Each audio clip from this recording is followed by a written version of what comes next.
Hi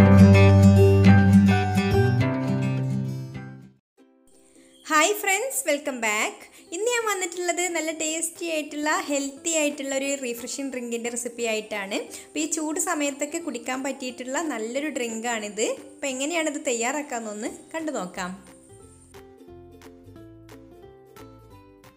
അപ്പോൾ ഈ juice തയ്യാറാക്കാൻ വേണ്ടിയിട്ട് ഞാനിവിടെ 2 പാഷൻ ഫ്രൂട്ട് എടുത്തിട്ടുണ്ട്. അത് ഇതുപോലെ മുറിച്ചെടുത്തിട്ടുണ്ട്. ഇനി ഇതിൻ്റെ ഉൾഭാഗത്തുള്ള പൾപ്പ് നമുക്ക് മിക്സിയുടെ ജാറിലേക്ക് ഇട്ട് കൊടുക്കാം. അപ്പോൾ ഈ ഒരു പാഷൻ ഫ്രൂട്ട് അത്ര പുളിയില്ലാത്തൊരു പാഷൻ ഫ്രൂട്ടാണ്. ഈ ഒരു പുറന്തൊലി റെഡ് കളറിലുള്ള പാഷൻ ഫ്രൂട്ടിന് അത്രക്കങ്ങ് പുളി ഉണ്ടാവില്ല. മഞ്ഞയാണെങ്കിൽ നല്ല പുളി ഉണ്ടാവും.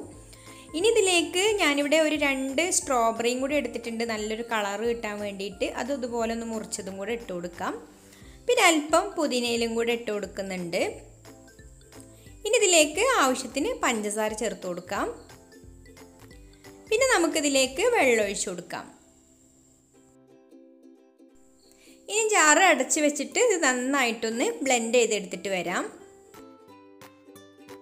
അപ്പോൾ നമുക്ക് ആദ്യം സെർവ് ചെയ്യാനുള്ള ഗ്ലാസ്സിലേക്ക് കുറച്ച് ഐസ് ക്യൂബ് ഇട്ട് കൊടുക്കാം. എന്നിട്ട് നമുക്ക് ഈ ഒരു ജ്യൂസ് ഇതിലേക്ക് ഒഴിച്ചു കൊടുക്കാം.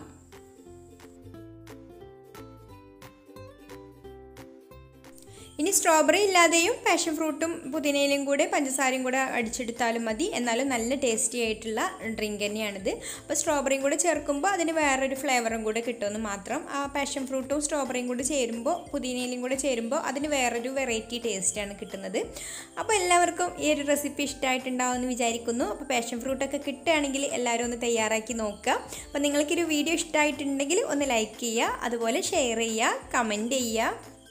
പിന്നെ എൻ്റെ ചാനൽ സബ്സ്ക്രൈബ് ചെയ്തിട്ടില്ലാത്തവരാണെങ്കിൽ ഈ കാണുന്ന റെഡ് സബ്സ്ക്രൈബ് ബട്ടണിൽ ഒന്ന് ക്ലിക്ക് ചെയ്യുക. അപ്പോൾ തൊട്ടടുത്തൊരു കുഞ്ഞ് ബെല്ലൈക്കൺ വരും. അതിലും കൂടി ക്ലിക്ക് ചെയ്യുമ്പോൾ ഇതുപോലെ ഓൾ എന്നൊരു ഓപ്ഷൻ ഉണ്ട്, അതിലും കൂടി ഒന്ന് പ്രസ് ചെയ്യണേ. അപ്പോൾ ഇനി മറ്റൊരു നല്ല റെസിപ്പിയുമായിട്ട് അടുത്ത വീഡിയോയിൽ കാണാം. താങ്ക്